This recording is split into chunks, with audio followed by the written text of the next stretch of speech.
don't know about me. The podcasting world has anyway become so cluttered.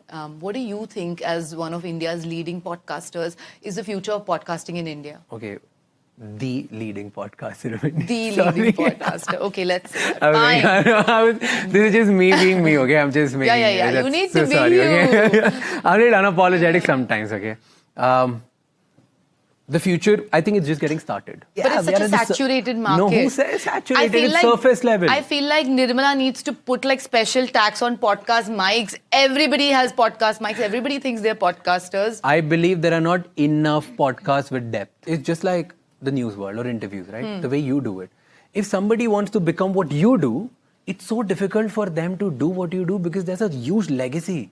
And then they'll have to beat that. But if somebody finds out, here are 3 things that you're not doing and let me do just that, they'll be able to build a bigger thing. So that's what podcasting needs right now. We need depth. We don't need surface level podcasts. We don't need, maybe Raj is doing this, let me do this. They've already done their part. There are so many topics and issues which probably none of us are touching. Go deeper on that. In America, which is a much bigger podcasting market than us, there are podcasts which are making $1 million a month. They talk only about gardening. Do you think India has any gardening podcast? No, we don't. And there are enough people right now who really care about home gardens and plants.